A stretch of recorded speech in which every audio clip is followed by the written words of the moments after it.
Buenas tardes, pues es un gusto estar aquí. La verdad es que es una gran sorpresa encontrarnos lugares como estos en México y saber que estamos tan cerca y que a veces no nos damos el tiempo, ¿no? Para ir un poquito más allá de lugares tan maravillosos como es este lugar. Pues bueno, yo les voy a hablar un poco para empezar sobre Puebla, porque dentro de este contexto es donde encontramos igual y la clave de muchos conceptos que quedan perdidos en muchos elementos que son a veces la legislación, las normas y el derecho que es tan importante y que como ciudadanos y como parte de una ciudad, de una sociedad, debemos entender y captar muy bien a qué tenemos derecho, y creo que el derecho al patrimonio es algo pues inexplicable, es algo que nosotros tenemos que entender, que es algo que con lo que nacimos, ¿no? Tenemos un patrimonio, nacimos con eso y pues valorarlo, poner en valor lo que se ha perdido y pues rescatar lo que más se pueda, conservar el patrimonio. Y por eso, bueno, voy a empezar con un general, que es justo lo que les estaba hablando. El derecho al patrimonio, la conservación para garantizar y mantener la existencia es parte fundamental, entender que es parte y evolución de la vida y que también, bueno, voy a dejar esto, pero que es parte de una historia y de un legado, ¿no? Es parte de lo que debemos entender como un desarrollo de vida, como una evolución. Debemos entender que también pasa el tiempo y que las cosas no pueden ser estáticas, que también la cultura es dinámica. Como lo hablaban en la mesa pasada, la cultura, el patrimonio es dinámico porque el patrimonio forma parte de esta cultura.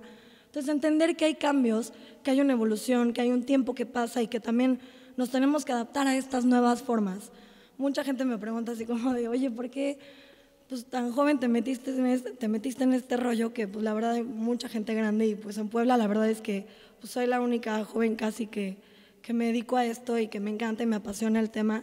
Y es justamente por eso, porque me di cuenta que las miradas eran miradas como un poco con una educación o con una academia, con muchísima educación, con muchísimo conocimiento de este tema, pero que no había alguien que llegara y les dijera, oye, aquí en el mundo está pasando esto, aquí en el mundo hay otras formas de conservar, aquí en el mundo hay otras miradas con las que puedes ver desde la fundación de nuestra ciudad hasta el ahorita, que es cómo vemos nuestra ciudad. Antes la veíamos como una ciudad fundacional, que es la Puebla fundacional de 1531, y ahora la vemos en un concepto de Puebla como ciudad patrimonio del mundo, una ciudad que tiene más de 3.117 edificios declarados por la UNESCO.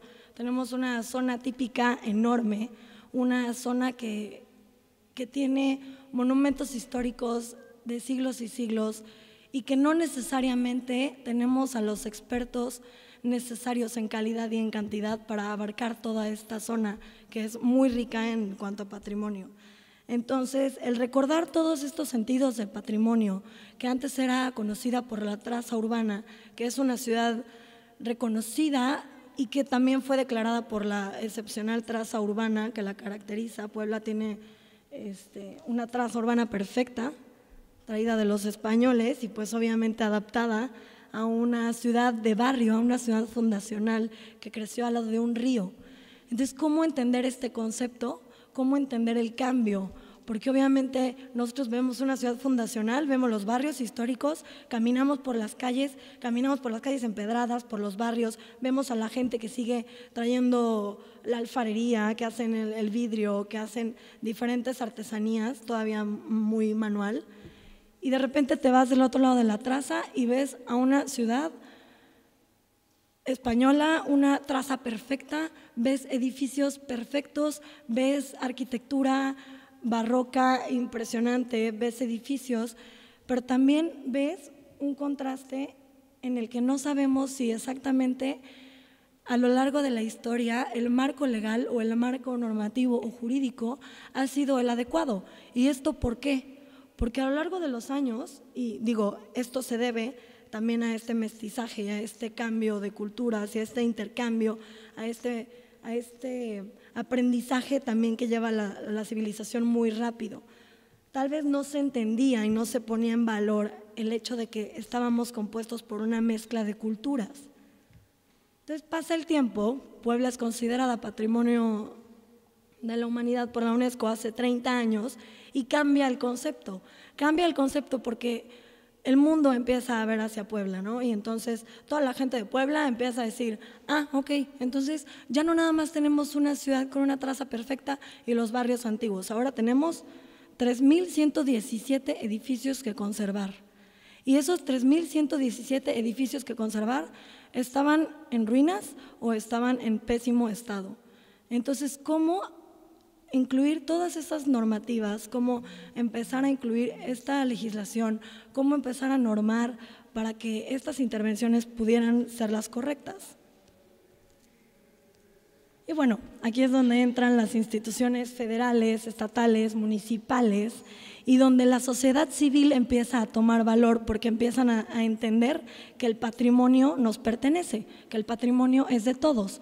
Entonces la gente se empieza a poner las pilas y empiezan a decir, sí, nos pertenece, pues entonces queremos y tenemos derecho a…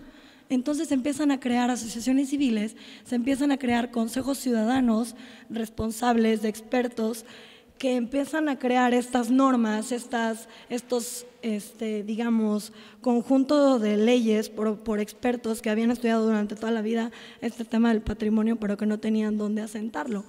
Entonces, aquí es donde también entra la sociedad, que la participación en Puebla ha sido, yo creo, de las más grandes. La participación social es básica.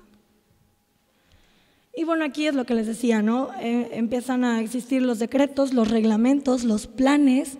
Puebla es, yo creo que de los lugares donde más se están actualizando los planes. Cada año y cada administración los planes se empiezan a actualizar, cada año se ve con diferentes grupos qué se puede hacer respecto a qué, y pues bueno, también entender que ocurren fenómenos naturales que tampoco podemos controlar, como lo es el sismo que pasó hace, no sé, unos 7 meses, en septiembre, el 19 de septiembre, que pues bueno, esos fenómenos también te mueven y también te dan como un grito de, a ver, tu norma, tu marco legal, tu derecho tiene que cambiar, porque ahora tienes que recurrir a otros fondos, tienes que recurrir a otros fondos federales, a otros recursos federales, tienes que alzar la voz para que otras personas te ayuden, porque con el mismo recurso, con el recurso propio de la ciudad, pues no es suficiente para levantar una ciudad. Entonces, pues también tenemos que ver esos temas que son agentes que no siempre nos corresponden y que no tenemos siempre el control. Y pues bueno, aquí tenemos un edificio ícono que es la Casa de Alfeñique. Por cierto, es uno de los edificios, es el primer edificio museo de Puebla y es el museo regional, es el principal de Puebla, es accesible, tiene o cuenta con todas las herramientas accesibles, cuenta con elevador, todo lo que se puedan imaginar, pero el tema aquí fue… Hay un grupo en Puebla que es un grupo que es el que está a favor de todo esto, a favor de la conservación del patrimonio, se haga lo que se haga que hacer con respeto, obviamente. Y hay otro grupo que son los críticos, la gente que se ha dedicado durante años al estudio, que son los de no, ni lo toquen. No, ¿cómo le van a poner un elevador? No, ¿cómo se les ocurre ponerle pantallas? ¿Cómo se les ocurre? Entonces ahí es donde entra nuestro papel como jóvenes, el decir, oye, sí, o sea, sí es un edificio del siglo XVII, pero pues ya crecimos todos y hay necesidades, que haya accesibilidad en todo el mundo y que debemos de promoverla. Entonces, la verdad durante esta administración en Puebla se lograron muchos edificios accesibles, se logró que la ciudad se convenciera de que ellos tenían que también volverse accesibles. Entonces yo creo que no nada más es poner una rampa y decir, ya somos accesibles, yo creo que cambiar la mentalidad y decirle a la gente, a ver, una vez luchaste para que el patrimonio fuera de todos, ahora tenemos que luchar para que ese patrimonio al que tú tienes derecho también tenga una accesibilidad universal. O sea, que todos tenemos derecho y que no nada más es, ok, ya le puse una rampa, no, hay otras necesidades, y hay otras necesidades auditivas, hay otras necesidades va más allá. Entonces, pues entender y entender que la verdad en estos museos se hizo un trabajo excepcional, así como el Museo Amparo, que seguro muchos lo conocen. El Museo Amparo es un museo muy reconocido en Puebla y que también, les voy a contar, ese museo tiene como una asociación o una fundación, y lo que hacen ellos es que, por ejemplo, si hay un templo que pues no tiene el recurso para poner su rampa, ellos les ayudan y tienen una parte de fundación como un fideicomiso que aporta para los lugares que no tienen accesibilidad universal. Entonces, en Puebla no nada más le ha entrado pues el Estado o el municipio, también la iniciativa privada se ha sumado y se han sumado con muchísima fuerza. Todos los museos de iniciativa privada también son accesibles. Y bueno, esto es lo que les decía de las instituciones pertinentes que tienen que estar en cada uno de los elementos a preservar y conservar. ¿Y esto por qué? Porque justamente así como hablamos de los grupos críticos y los que son más de talacha y de estar en toda esta posición, justamente esa gente experta es la que necesitamos para intervenir, porque no es fácil. Y son casas del siglo XVI, XVII y XVIII y son casas que de verdad se necesita reconstruir y restaurar con un conocimiento muy, muy específico. Y bueno, la importancia y los factores que se deben de tomar en cuenta, que ya lo vimos, es la participación social, las políticas de conservación y por supuesto la creación de políticas públicas, que es justo en lo que me estoy especializando en mi tesis, luego les cuento si me da tiempo.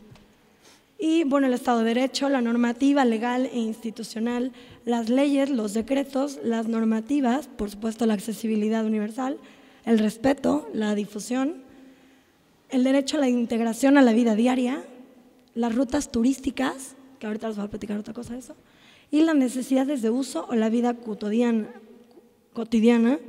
y el usuario como custodio. Y aquí, ¿por qué hago como énfasis en esto? El usuario como custodio, porque si tú como usuario custodio no tienes ese sentido de pertenencia, nada te va a hacer que valores el lugar. O sea, tú te apropias del lugar cuando tienes ese sentido de pertenencia. Entonces, una vez teniendo el sentido de pertenencia, puedes también lograr muchas cosas y lograr bajar fondos y lograr miles de formas para captar estos recursos que te hagan un lugar más accesible. Y bueno, en Puebla, ¿cómo ha funcionado la accesibilidad universal? Pues como una facilidad de acceso para todos. Es un lugar que presenta aptas y buenas condiciones para todos en general. Pues miren, aquí se ve una persona que va haciendo uso de la guía. Y bueno, también en Puebla se han publicado en periódicos oficiales normativas específicas para la accesibilidad universal. Tenemos manuales de uso, manuales de intervención en museos, manuales de restauración en museos, manuales de todo tipo publicados, están en los decretos, están en todos los reglamentos y normativas que se pueden usar para que no haya ninguna excepción de que, oye, pues no, nunca lo vi. Pues ahí está todo y todo está publicado. Entonces, también el acceso a la información creo que es un derecho. Entonces, en cuanto a eso, existe. Y bueno, me llamó mucho la atención en la convención del 2006, donde habla sobre las iguales condiciones de acceso. Entonces, aquí hay un tema muy curioso, porque antes de que se publicara esta convención, Puebla ya había trabajado en el tema de accesibilidad en el mismo Zócalo, en el mismo centro, o sea, en el corazón de la ciudad. El Zócalo de Puebla ya tiene estas rampas, ya había algunos temas de accesibilidad, entonces para la gente no ha sido tan difícil, aunque últimamente se ha trabajado como bomba en estos temas. Bueno, el sentido normativo, que es hablar del tema político, económico, social, o sea, es poner que todo el mundo se ponga el chaleco, es decir, la normativa va para todos, no es un poco específica, esto va para todos y en Puebla se tiene que aplicar en todos los sentidos. Y bueno, aquí hay un tema muy importante que es la creación de la gerencia del centro histórico. Esta creación fue muy interesante porque a partir de esta creación que es en el 2014, que es la Gerencia del Centro Histórico y Patrimonio Cultural, que es un órgano desconcentrado de la Secretaría de Desarrollo Urbano y Sustentabilidad, esta gerencia tiene recurso propio. Esta gerencia tiene todas las facultades para poder realizar diferentes proyectos, bajar recursos federales. El titular tiene un digamos, acuerdo delegatorio que lo hace tener como el poder sobre varias cosas y bajar recursos con mucho más facilidad. Entonces, lo que se ha hecho con esta gerencia es que, aparte de que se difunde mucho el patrimonio, se da a conocer, se crean normas y todos los reglamentos para preservar, proteger, vigilar, todo lo que tenga que ver con el centro histórico y áreas patrimoniales. Entonces, lo que se está haciendo con esta gerencia, que a partir de que se publica y de que Ciudades Patrimonio en el Congreso dice, bueno, ya hay una asociación de Ciudades Patrimonio en México, ahora ya hay una gerencia del Centro Histórico en Puebla, entonces ahora la idea es que cada ciudad patrimonio mínimo tenga una gerencia. ¿Y esto por qué? Porque a partir de estas instituciones como la gerencia del Centro Histórico se pueden lograr proyectos como lo son el que se ganó con Santiago de Chile, que es un proyecto de accesibilidad universal. Este proyecto se ganó con turismo municipal, con el DIF municipal, y junto con la gerencia se hizo toda la normativa para que los templos, o sea, monumentos históricos, pudieran contar con accesibilidad universal. Entonces fue un trabajo en coordinación con el INAH también, por supuesto, en el que se obtuvo muchísimo beneficio. La gente tuvo una muy buena respuesta y la participación fue extrema. Se unieron museos, se unieron la iniciativa privada y por supuesto lugares que tienen que ver mucho con el turismo. Entonces se liga todo este proyecto y SEDATU dice, pues ¿saben qué? Por parte de la federación aportamos para que este mismo recorrido que ya es accesible, al mismo tiempo tenga una parte de cruceros inteligentes que también son accesibles. Entonces, se hace en un trabajo en conjunto en el que la gerencia del centro histórico integra, es un integrador de dependencias y de protección y de conservación del patrimonio y del centro histórico de Puebla. Entonces, creo que instancias como estas, organismos así, son los que debemos como que explotar para generar este tipo de ideas y este tipo de proyectos integradores. Bueno, aquí hay unos ejemplos de los museos con rampas, los cruceros, los semáforos también inteligentes. Estos son los ejemplos de los cruceros, las rampas del Zócalo. Y bueno, la idea de todo esto, ya para cerrar un poco, es pues proteger y entender que tenemos derecho a todo esto del patrimonio, pero también tenemos derecho a conservarlo. Y tenemos una gran responsabilidad, que es necesario el sentido de pertenencia, que ya les platicaba, y que tenemos una gran responsabilidad para la generación de políticas públicas, de una legislación mejor, de normas, de ejercer las leyes, de crear un poco más o tener un poco más de criterio en el tema de intervención, restauración, conservación y tener una corresponsabilidad en el tema de la conservación. Y bueno, como propuesta, pues revalorizar, como se ha hecho en nuestra ciudad, revalorizar y crear conciencia sobre los lugares a los que todos tenemos derecho. Es un lugar que es un túnel, que es un túnel de hace 300 años y es un túnel que tiene accesibilidad, aunque para todo el mundo se le haría absurdo, pues así es, un túnel tiene accesibilidad y pues es un lugar que básicamente pudo no haberlo tenido, pero pues se luchó para trabajar en esto. Y pues revalorizar el patrimonio cultural, ya que es un conjunto de resultados de lo que ha sido y ha marcado nuestra historia y comportamiento como formas de vida. Y pues replantear las leyes, las ideas, los reglamentos, el tema legal es muy importante. Ante todo, conocer y reconocer nuestro patrimonio, saber y difundir que todos tenemos derecho a y hacer lugares más accesibles. Y eso es todo. Muchísimas gracias y muy buenas tardes. Aquí hablando de un poco de la accesibilidad también en las redes, pero bueno. Agradecer por supuesto a los organizadores que nos hayan permitido venirles a hablar un poco de lo que ha sido esta experiencia de la accesibilidad de las personas con discapacidad a nuestros espacios culturales. Yo he trabajado muchos años en museos, hoy estoy al frente de los museos del Estado de México y me tocó ser parte, porque fui directora de un museo muchos años, entonces también este programa me permitió pues ver también los alcances que se tienen en cada uno de estos espacios que ha sido partícipe. La Secretaría de Cultura tiene 30 museos en la red.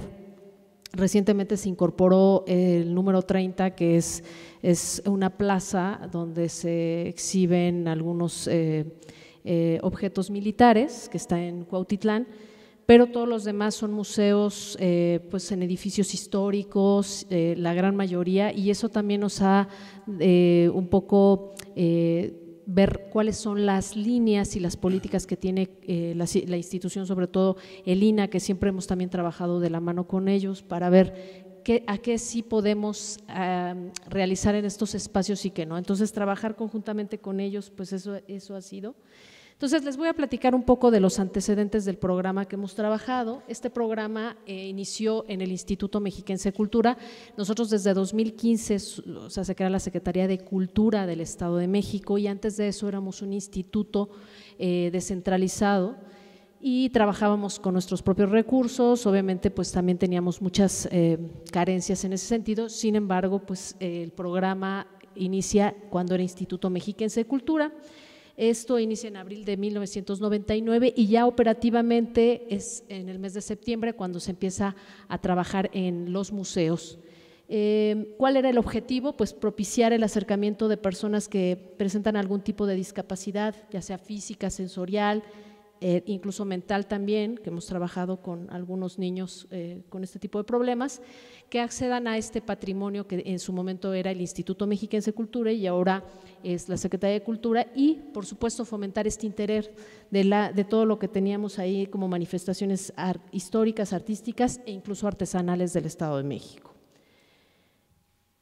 Bueno, a finales de 1999 y principios de 2000, la Cámara de Diputados otorga recursos precisamente para la adecuación de la infraestructura sanitaria, reproducción y compra de obra de alto relieve para que los niños pudieran, o las personas con alguna discapacidad pudieran tocar algunos de los objetos que se habían mandado a hacer para ello. De los 30 museos de la red, todos fueron adaptados con la excepción de estos museos que aquí estamos mencionando, Museo Felipe Santiago Gutiérrez y Museo de la Acuarela. Les quiero decir que para la accesibilidad no nada más tenía que ver con las rampas, también era el asunto de los sanitarios y era el asunto de otras, por ejemplo, las áreas tiflológicas. En el caso de estos dos museos, les quiero decir que están en casas que tienen algunos 200 o 300 años de antigüedad, y el problema es que el edificio tienen segundos pisos. En el caso del Felipe Santiago Gutiérrez, y no podíamos, por supuesto, meter ningún tipo de, por ejemplo, un elevador, porque obviamente la casa tampoco lo permitía, y en el caso de la Acuarela, pues es casi exactamente lo mismo. Y bueno, tenían estas características. Hay otro museo que está en Otumba, y no sé si lo conozcan, pero es el Museo de Gonzalo Carrasco de finales del siglo XVI. Igual presenta la misma problemática. Entonces, cada uno de estos museos nos fue dando pues los elementos de qué sí podíamos intervenir y qué no podíamos colocar, si fueran rampas o algún otro tipo de cosas. Aquí les pongo unos ejemplos en fotografía. Por ejemplo, ahí vemos la rampa del Museo de la Estampa, que está en el mero centro de la ciudad de Toluca, exactamente en la Alameda central de la ciudad de Toluca. El de abajo es el Museo de Antropología e Historia, que también es un acceso de la rampa hacia las instalaciones. El Cosmovitral Jardín Botánico, que también se encuentra en la ciudad de Toluca, en el mero centro, también sus accesos. Y ahí ven el Museo de Culturas Populares, que está en una hacienda de finales del siglo XVII, totalmente adecuada, porque prácticamente cuando se rescató esta hacienda estaba prácticamente en destrucción. Entonces se recupera en 1980 1987 y bueno, las rampas entran en ese periodo de 1999-2000 para ser accesible a las personas con discapacidad. Lo mismo vemos abajo el archivo histórico que también cuenta con su rampa y comentarles que en el caso de culturas populares, antropología, el archivo histórico y el Museo de Arte Moderno se encuentran en un complejo que es el Centro Cultural Mexiquense, que está cumpliendo 31 años y bueno, todos estos espacios se hicieron accesibles, todo se empezó en ese Centro Cultural Mexiquense para que la gente pudiera acceder a los espacios. Bueno, creación de las áreas tiflológicas. Disculpen ustedes ahí los detalles, pero fue al cambiarlo ¿cómo se llama? El programa, al cambiarlo, pues tuvimos ese pequeño problema. Pero bueno, a partir de abril de 2000 se inicia la creación de las áreas tiflológicas, estas áreas que fueron específicas en un museo o en cada museo, con el acervo que tenían en su haber y destinado para niños y adultos con discapacidad física, sensorial y mental, con el propósito de que pudieran tocarlo o palparlo. Los museos que se adaptaron para este fin, con estas áreas en donde hacíamos, por ejemplo, la información de lo que iban a ver en cada una de las salas, pues estaba en braille y que obviamente nos acercamos a la gente que tiene este tipo de programas para que la gente pueda leer y los niños sobre todo que sí saben braille o las personas también pudieran acceder a ellos. Entonces fue el Museo de Culturas Populares, el Museo de Antropología, Arte Moderno, el Museo José María Velasco, el de Numismática y el Cosmovitral Jardín Botánico.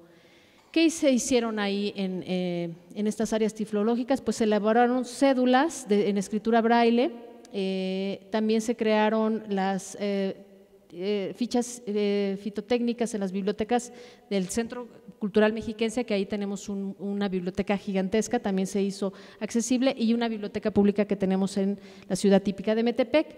También se realizaron montajes de exposiciones pictóricas con personas que tenían alguna discapacidad y que se siguen haciendo. Hace exactamente 6 meses se presentó un artista que pinta con la boca, no tiene brazos y bueno, se le abren estos espacios para que puedan exponer. También se dan cursos de pintura para niños con discapacidad, conciertos didácticos con la Orquesta Sinfónica Juvenil del Estado de México, en donde también se abren estos espacios para que ellos escuchen, los niños, por ejemplo, los débiles visuales puedan escuchar cómo suena, por ejemplo, una tuba, obviamente le van describiendo, cada uno de los que conforman a la Orquesta Sinfónica le van describiendo y cómo suena cada uno de estos instrumentos.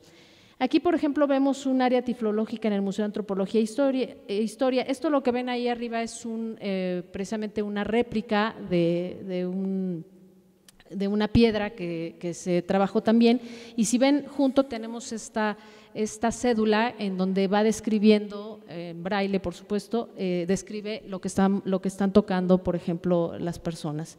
En la parte central también vemos en el Museo de Numismática esta área en donde también tocan las monedas que tienen relieve y también las van describiendo.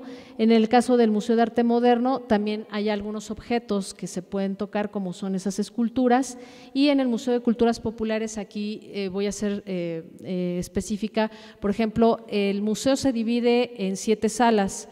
6 de ellas son permanentes y en 5 se tiene un área destinada para las personas con problemas de visión. Encontramos, por ejemplo, que en la sala de arte popular hay está distribuida por ramas artesanales. Entonces, si ustedes llegan a visitar el museo van a encontrar pues la rama artesanal, por ejemplo, el barro, la madera, las fibras vegetales, el vidrio, los textiles, y el área tiflológica resume con objetos que sí pueden tocar cada una de estas ramas, por ejemplo también los metales, el alambre. Entonces hay muchos objetos que los niños llegan a esta área tiflológica o las personas con problema de visión y pueden tocar los objetos aparte de tener la cédula en braille con la descripción de cada uno de estos objetos. Y bueno, pues también ahí mostramos la biblioteca. Ya sé que son museos, pero en el Centro Cultural Mexiquense se tiene la Biblioteca Pública Central Estatal y el Archivo Histórico, entonces están incluidos también dentro de estos recorridos que hacen al Centro Cultural Mexiquense las personas. ¿Cuáles actividades tenemos complementarias a este programa? Bueno, pues se siguen elaborando cédulas en escritura braille, por supuesto en los museos que tienen estas áreas destinadas a ese tipo. También tenemos estas, como ya lo habíamos dicho, del Centro Cultural y las bibliotecas, los montajes de las exposiciones, los cursos de pintura y los conciertos didácticos que ya habíamos visto. También hay talleres especializados. Por ejemplo, tenemos uno que es de apreciación sensorial, que es de sensibilización para el público en general.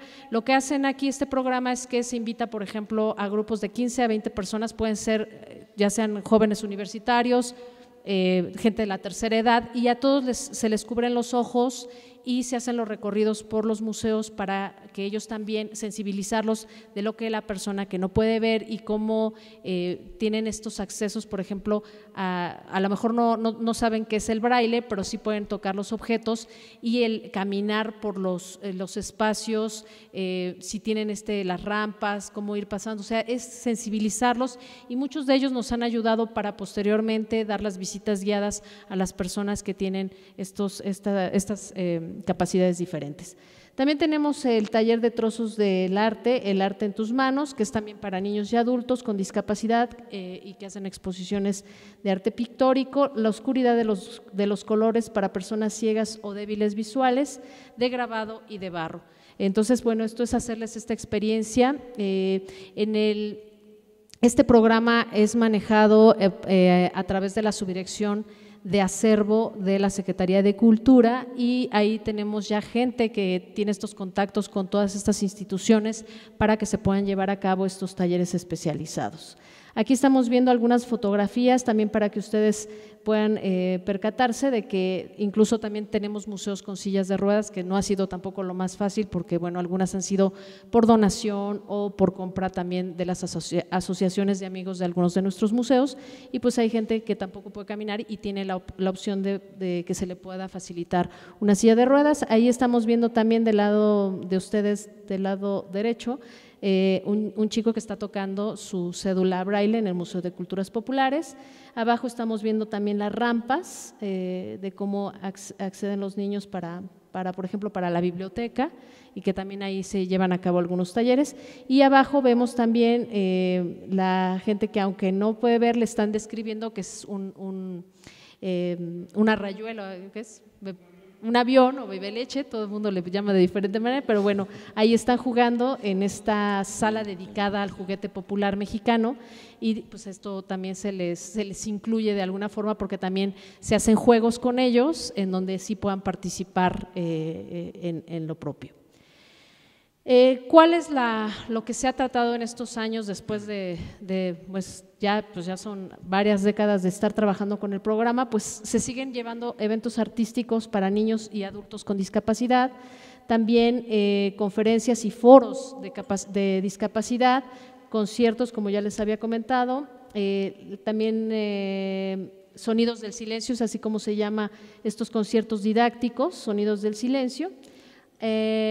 Actividades de cuentacuentos, que también es otra de las cosas que se hacen dentro del programa, exposiciones de arte en las escuelas.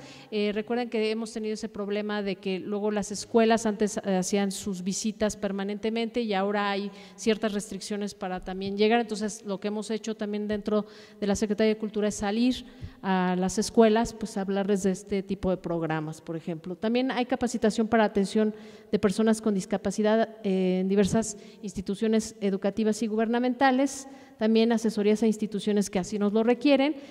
También hay un trabajo coordinado con la Secretaría de Educación, que son las famosas USAER, que son unidades de servicio de apoyo a la educación regular, y esto también nos llevan a ellos, a los niños también para sensibilizarlos en este tema, y trabajamos también conjuntamente con el Sistema para el Desarrollo Integral de la Familia, que es mejor conocido como el DIF o el DIFEM del Estado de México, y eso también porque ellos también tienen varios niños con algún tipo de problemas, ya sea de discapacidad, como aquí vemos por ejemplo en el espectro autista, estamos viendo a un niño que está pintando, igual que allá en el caso del niño que tiene esta discapacidad física e intelectual, y bueno, y ahí vemos los que tienen este problema de discapacidad auditiva. Entonces pues es un poco para que vayan viendo que históricamente esto es lo que se ha trabajado. ¿Cuáles son los retos como secretaría? Bueno, pues aquí ya hemos estado hablando pues desde que Les comentaba hace un momento que antes de irnos a la comida que alguien comentó que si este museo que es tan importante, el Museo Nacional del Virreinato, también dicen que no tiene toda la accesibilidad, pues nosotros también, imagínense, en el Estado de México, a pesar de que tenemos este programa durante tantos años, también seguramente si somos evaluados, pues obviamente siempre va a faltar algo.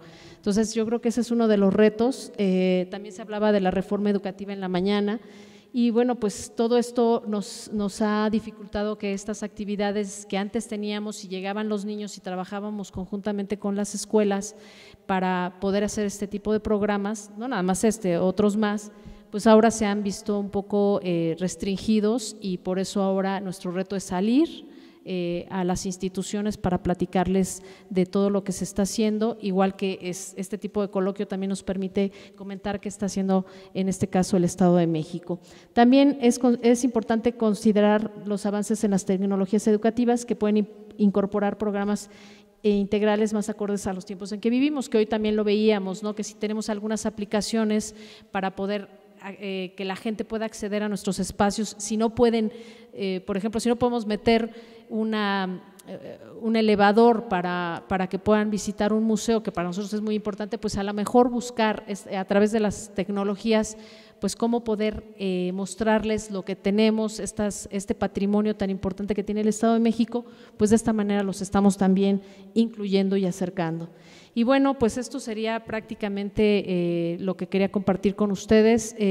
Nosotros estamos viendo que este esfuerzo que se hace por todas las instituciones es muy importante. Yo sí estoy muy contenta de estar el día de hoy aquí porque desde la mañana que empecé a escuchar tanto las conferencias de todos los que me antecedieron, realmente nos falta muchísimo y yo creo que ese es el reto que todos debemos de tener y que es lo que nos vamos a llevar. ¿Qué más podemos hacer? Y recuerden que pues a veces no es nada más el dinero, sino también esta creatividad que nosotros le imprimamos en lo que hacemos en cada uno de nuestros espacios, que se comprometa la gente también. Somos finalmente servidores públicos y estamos al servicio precisamente de la gente. Muchísimas gracias por su atención. Yo debo antes hacer un par de aclaraciones. La primera es que lo que ahora platicaré, describiré, compartiré con ustedes, son los componentes de la construcción de una política para la accesibilidad e inclusión de personas con discapacidad en zonas arqueológicas, un trabajo que se desarrolló hace algunos años, bueno, que duró un par de años construyéndose en la Coordinación Nacional de Arqueología, y que nos dio la oportunidad de incursionar en un tema tan amplio, tan complejo, tan importante, que es el de la accesibilidad en primera instancia, pero después, en lo más profundo, un tema que hoy ha quedado con suficiencia claro, que es un tema de derechos, un tema de posibilidades, un tema que implica el reconocimiento de la diversidad y que implica las múltiples formas de reconocer y de participar en torno a la creación de la cultura y en torno también a lo que implica el patrimonio cultural. La segunda cosa que quería yo comentarles es que he salido un poco a cubrir el espacio y agradezco a los organizadores que me dieran esta oportunidad.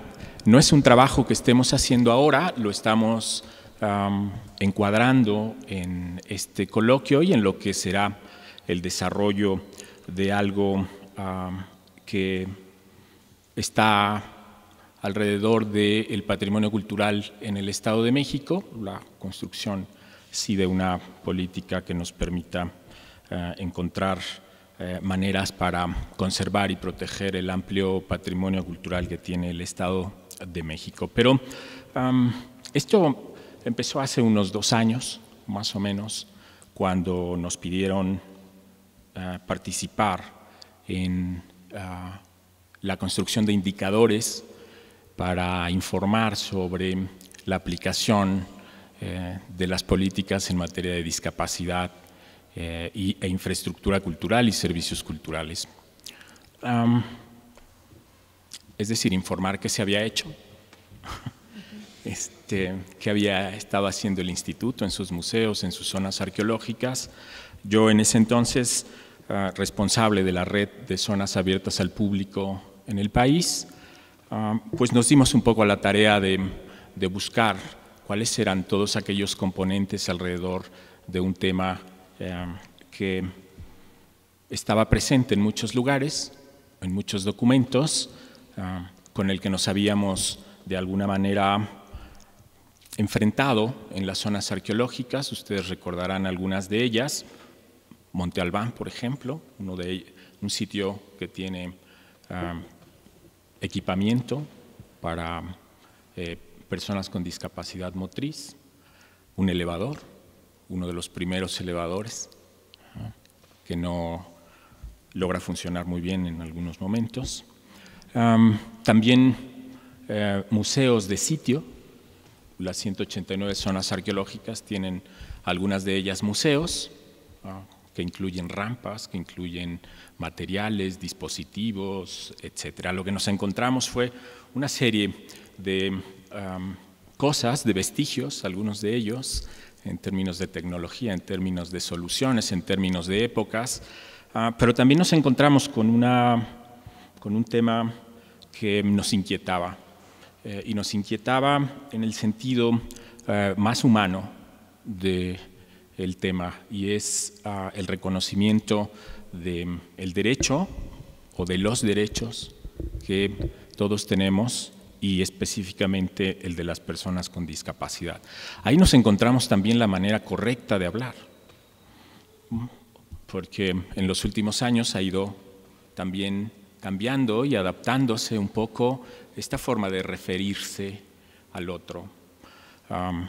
Y bueno, estamos algunos todavía en ese proceso al transformar la manera de referirnos de personas con discapacidad, personas con problemas de discapacidad, todas aquellas referencias que hoy no son políticamente correctas, ¿no?, para referirnos, pero esto también fue un hallazgo importante porque nos llevó a buscar el acompañamiento de todos aquellos que están generando, están instrumentando estas políticas públicas. Trabajamos muy de cerca con el CONADIS, trabajamos muy de cerca también con usuarios, con miembros de la sociedad civil que se han organizado, trabajamos con ciegos, con sordos, y con todos ellos empezamos a mirar una realidad que nos estaba llamando la atención y nos seguía inquietando. ¿Cómo en un espacio arqueológico hablar no solamente de accesibilidad, sino de inclusión en un sentido amplio? Entendimos muchas cosas en ese camino, entendimos a través de datos y a través de todo lo que en esta mañana hemos mirado y recordado, ¿no?, todo un cuerpo de normatividad, todo un cuerpo de experiencias, muchos años, vaya, hasta buenas prácticas hay en el tema, y nos fuimos un poco a entender el universo en el que estábamos, el por qué y el para qué. Tuvimos que cruzar sobre la noción de patrimonio, tuvimos que cruzar sobre el sentido del patrimonio, específicamente el arqueológico, ¿no? Por la mañana nos recordaban esta idea de la identidad, ¿no?, del sustento de la narrativa del Estado mexicano, del Estado pues posrevolucionario y el pasado glorioso, como un elemento que es sumamente importante para entender, y de ahí también pues todo lo que está alrededor de poder intervenir un espacio arqueológico en México. Una serie de definiciones que teníamos que entender, y partimos de un método que es muy semejante a lo que nos permite construir o llevar a construir una política pública, y es entender la necesidad. No es nuestra necesidad, sino es la necesidad de usuarios, de públicos que acuden a las zonas arqueológicas. Nuestra red de zonas arqueológicas recibe en promedio anual cerca de 14 millones de visitantes. De esos, 40,000 en los últimos 3 años son personas o han sido personas con discapacidad. Empezamos desde la construcción de la percepción sobre la persona con discapacidad. Queda claro ahora pues que no todos o que todos podemos tener una discapacidad, no solo de origen, sino también adquirida.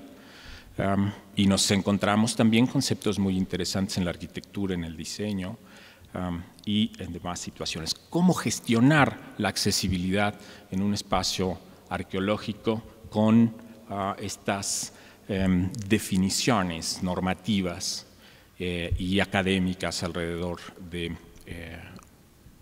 él? Más de 50,000 sitios arqueológicos han sido registrados en el país, forman parte del registro público, solamente 189 no tienen condiciones de uso público. Muchas de ellas son sitios de gráfica rupestre, ya sea como en Chihuahua, ¿no? Las Cañadas, ya sea en lugares pues poco accesibles para cualquier persona. Un número importante de ellas se encuentran en la parte superior de lomas o cerros, sobre todo aquellos que datan de el 700, 800 de nuestra era. Muchos otros o muy pocos se encuentran en contextos urbanos, en donde prácticamente podemos hablar de cadena o de buscar cadenas de accesibilidad con un transporte que llega, un sistema que te permite llegar, es decir, todos los componentes. Tal suerte que nuestra realidad era un poquito difícil, más difícil y complicada que lo que nos imaginamos al principio.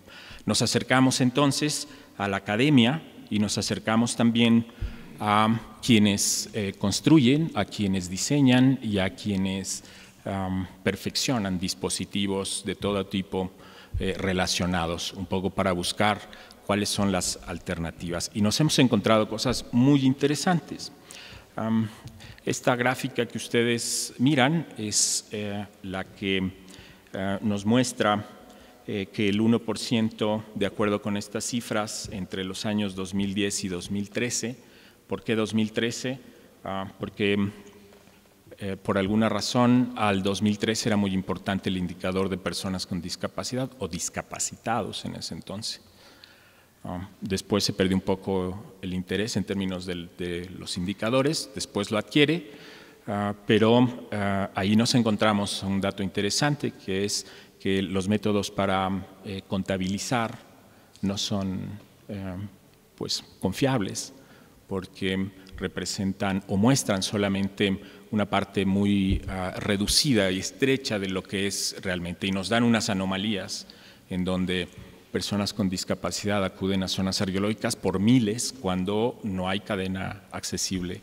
Por lo tanto, son atípicos, son anomalías los datos, y desde ahí empezamos a encontrar situaciones interesantes.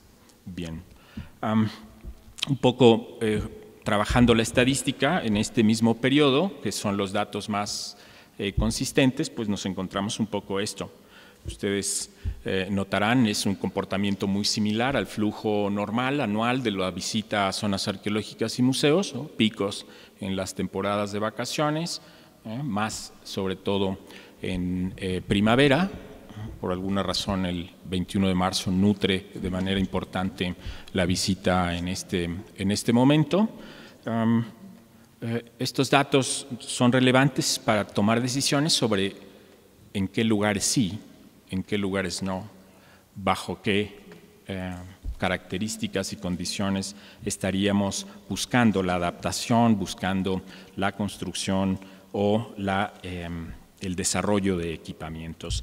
Bien, Esto es un poco la representación cartográfica de las gráficas. Ustedes miran que los puntitos rojos son la mayor densidad de visitantes con alguna discapacidad. Generalmente representamos con la discapacidad motriz, es un poco como la más conocida o la más vista. Y el comportamiento es también muy interesante. ¿Cuáles son las zonas arqueológicas que tienen visita en estos números o en estos porcentajes? Bien. Estas son las zonas que tienen más de 1000 visitantes con discapacidad en este periodo, ¿no? En el periodo ya de 2012 a 2016, y ustedes ven que es el Tajín. Wow, el Tajín es sorpresivamente una zona con... Y es que nos encontramos que hay un CRIT. Hay un CRIT, por lo tanto hay un público constante, un público cautivo, ¿verdad? A diferencia, por ejemplo, no sé, de Cobá, que es un lugar pues con posibilidades, ¿no? Hay 8 kilómetros de recorrido, ¿no? Con un triciclo, puede uno subirse y recorre el sitio del Nohochmul hasta la Acrópolis y demás, ¿no? O, por ejemplo, Monte Albán, que es el único sitio que tiene infraestructura y equipamientos para la accesibilidad, por lo menos motriz. Bien, pues ahí empezamos a mirar que no era tan sencillo, que no se trataba de habilitar, no se trataba tampoco de hacer cementerios tecnológicos ni de dispositivos, ¿no? Y que era un tema un poco más complejo y pues pensamos que lo importante era avanzar de manera sostenida en términos de ir hilvanando con mucha más claridad. Y propusimos una estrategia, ¿no? La estrategia para la accesibilidad e inclusión, que se denominó así, y alrededor de esta estrategia, pues una serie de actuaciones en muchos ámbitos, sobre todo el institucional. Reconocimos que una de las primeras acciones que teníamos que hacer era el tema de, pues que el personal del instituto, el que está al frente de las zonas arqueológicas, pudiera conocer del tema y estar en contacto con quienes nos pudieran transmitir estas maneras de entender y también de comprender, como lo decía Aida hace un ratito. Y ahí fue muy significativo el contacto con los usuarios. Mañana conocerán ustedes a Juventino, con quien tuvimos una charla muy reveladora, y él es ciego, y lo que nos dijo fue, la verdad es que yo, cuando voy a una zona arqueológica, que he ido a muchas, soy feliz cuando alguien sabe cómo darme los buenos días y conducirme. Fue reveladora porque pues, nosotros pensábamos en los dispositivos ápticos y en las cosas de 3D y todo aquello, cuando pues, de entrada se trata solo de hacer un primer contacto. Pues alrededor también pues, una serie de actuaciones. Trazamos todo una estructura que nos permitiera ir avanzando y ir cubriendo pues, prácticamente muchos de los ámbitos. Desde de primer contacto, que tiene que ver con la educación, no le llamaría ni concienciación ni sensibilización, sino de educación, ¿no? Hasta todo aquello que implicara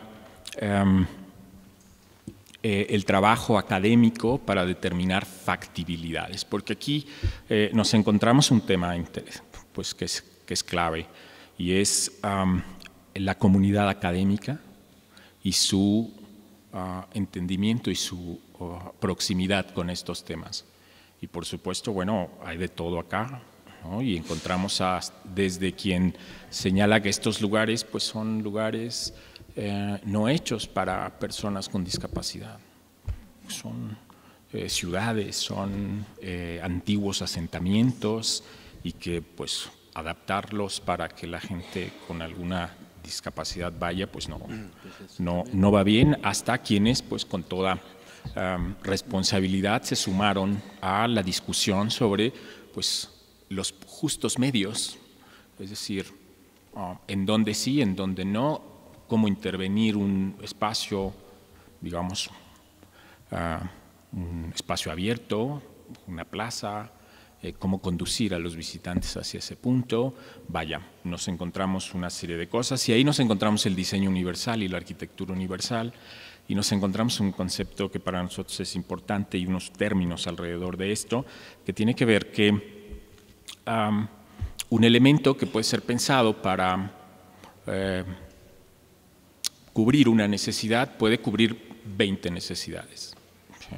Una rampa no solamente le va a ayudar a quien tiene necesidad de usarla, sino también a quien se ha lesionado una rodilla, ¿no? A quien tiene un poquito de pereza.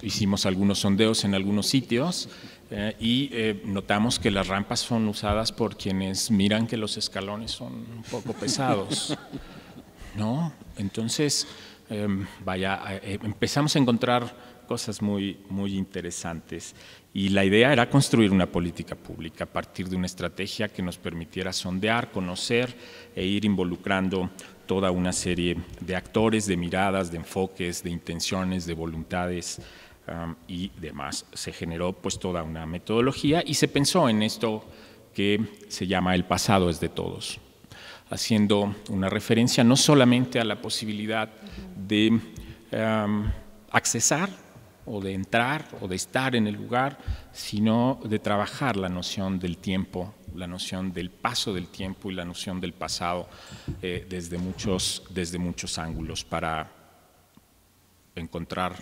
identidad, para relacionarnos con el patrimonio, ¿no? Con eso que llamamos patrimonio, y sobre todo también activar nuestras zonas arqueológicas como espacios para la comunidad, no solamente como espacios o lugares donde acuden turistas, sino buscamos alrededor de todo esto pues entendernos como visitantes culturales, visitantes que tenemos diferentes necesidades y que requerimos un reconocimiento común, un propósito común, y ese fue un poco que tituló la estrategia, que es el pasado es de todos, haciendo también referencia a la inclusión, no solamente a la accesibilidad. Y desde el 2015 que empezamos a trabajar esto, al 2017 que fue que dejamos el proceso en la Dirección de Operación de Sitios, que es quien está llevándolo con el Centro INAH Oaxaca, que el miércoles estará por acá el antropólogo Omar, que es el delegado Vázquez, que es el delegado de Oaxaca y quien platicará un poco lo que sigue de todo esto. Pues hicimos vinculación con la Facultad de Arquitectura de la UNAM, también con el Programa de Derechos Humanos de la UNAM, con la doctora Patricia Brogna, con quien estuvimos también muy de cerca, participamos en su seminario, y también con CONADIS para su participación en las actividades académicas, porque también nos encontramos que el pasado no solamente lo encontramos en un sitio arqueológico, sino también con la labor que hacen los investigadores, y este evento académico lo hicimos, podemos decir que accesible, ¿verdad? La temática que se abordó fueron los dilemas de la arqueología, la narrativa, la construcción de los discursos, y bueno, pues hubo traducción de lengua de señas y también la filmación de esto para un público mucho mayor. Bien, trabajamos en un caso como la zona arqueológica de Xochicalco, a la que voy a llegar. También el arqueólogo Cuautli Medina estará por acá presentándoles un ejercicio derivado de esto, y es una acción muy sencilla, que es con un código QR. Pusimos señales auditivas en Xochicalco con un dispositivo móvil, se lee y hay un audio, porque fue muy interesante también la charla con Juventino sobre el braille, ¿no? Fue revelador lo que nos comentó, y pues para justo tener un acceso, ampliar la posibilidad de los públicos, pues lo grabamos, así lo usa una persona que no mira bien, una persona que no mira, una persona que no sabe leer, vaya, una serie de cosas. Entendemos nosotros que el tema de la accesibilidad tiene que ver con la famosa cadena accesible, transporte y movilidad. Nuestras zonas arqueológicas no todas tienen transportes que posibilitarían que llegara a un público con tal necesidad. El entorno urbano y socioambiental es importante, ¿no? A raíz de cómo se detona el tema con la participación de la iniciativa privada, Teletón y todas estas cosas.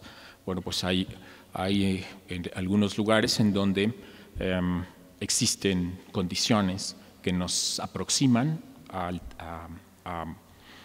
generar una oferta en este sentido, la comunicación del conocimiento y el acondicionamiento de espacios y todas las adecuaciones. Bueno, pues hicimos un scouting en Monte Albán, mi tiempo ha finalizado. Se organizará el primer encuentro internacional que generará la Carta de Oaxaca, y estas cédulas que están en Xochicalco, en donde uno puede muy fácil con un dispositivo leer el código QR y tener prácticamente toda la información. Los resultados de esta evaluación estarán pronto, digamos, para que se puedan revisar, una evaluación sobre accesibilidad en el INAH, no solo en nuestros espacios culturales, sino también en todos lados, y generamos un repositorio digital, discapacidad y patrimonio. Y mañana les hablarán sobre la Carta de Oaxaca de accesibilidad en espacios patrimoniales, un ejercicio académico a través de un comité técnico asesor integrado por muchas de las organizaciones que hemos mencionado y que tiene la idea de generar un documento, una suerte pues de manifiesto sobre el tema. Pues bueno, pues acá dejo ya esta presentación y muchas gracias. Buena tarde.